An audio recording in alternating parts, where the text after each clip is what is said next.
One quiet morning, President Ibrahim Traoré was seated in his office, carefully reviewing some important documents. The atmosphere was calm and focused when his assistant entered the room, holding a thick envelope. This envelope immediately stood out. It was heavier than usual and stamped with unfamiliar, cryptic symbols. "Mr. President," the assistant said while handing it over, "this letter just arrived. It's from North Korea."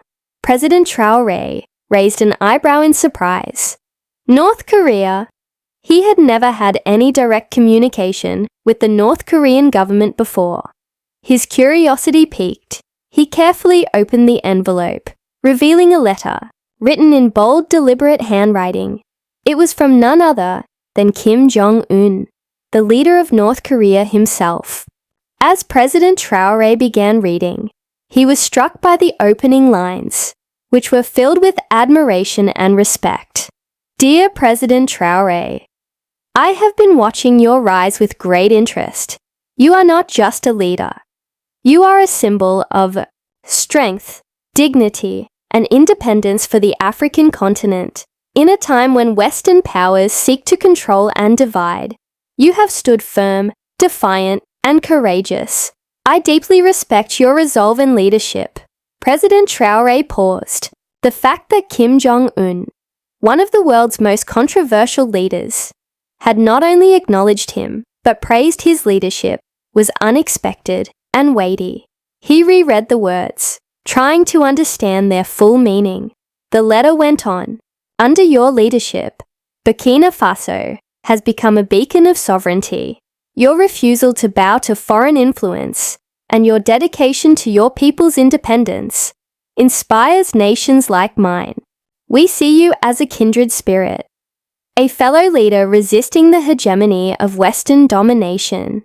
Therefore, North Korea would like to extend our hand in solidarity.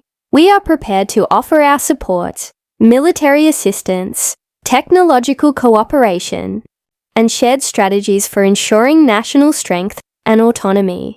Together, we can build a future unchained from Western control." This wasn't just a message of admiration. It was a proposal, a strategic alliance being offered. Kim Jong-un was pledging resources and support to strengthen Burkina Faso's independence and bolster its defense capabilities. President Traoré felt a surge of conflicting emotions. On one hand, he was honored by the recognition and potential alliance, an affirmation of his efforts to elevate his country on the world stage. On the other, he knew such support would not come without expectations. What would North Korea want in return? And how would this relationship affect Burkina Faso's already delicate diplomatic position? The letter concluded with a resolute and provocative declaration. "If you accept our offer, we will stand by your side as you fight for Africa's future. The age of Western domination is ending. Let us be the ones who usher in a new era of independence, together. I believe in you." President Traoré placed the letter down slowly, staring out of his office window, the weight of a historic decision settling over him. "Together we can create a new path for Africa and the world. I look forward to hearing from you." President Ibrahim Traoré leaned back in his chair, the letter from Kim Jong-un still in his hands. The words weighed heavily on him. Could he trust the North Korean leader? Was this the opportunity he had been waiting for to finally free Burkina Faso from the grip of Western control? Or was it simply another trap disguised as support? One thing was certain. His life and the future of his country were on the brink of transformation. A few days later, a tall man dressed in a sharply tailored suit arrived at the presidential palace in Ouagadougou. He introduced himself as an official envoy from North Korea, sent personally by Kim Jong-un to meet with President Traoré.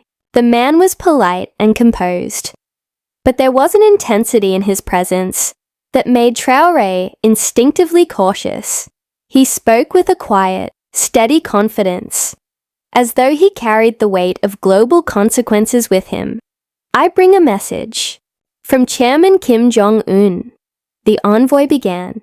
"He holds deep respect for your leadership and for your bold vision for Burkina Faso.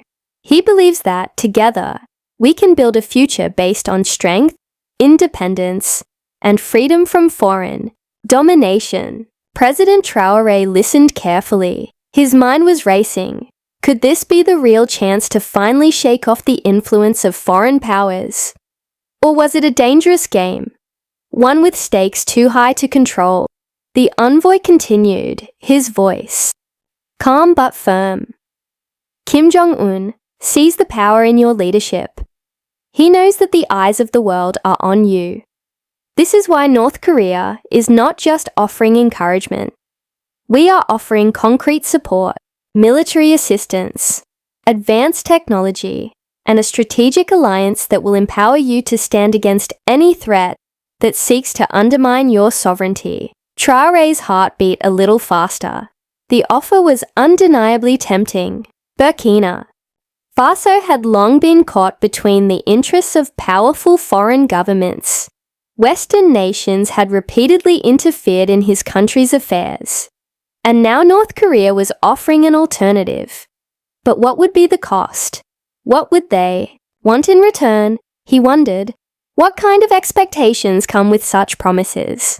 The envoy looked directly at him and said, "The future of Burkina Faso is now in your hands, Mr. President.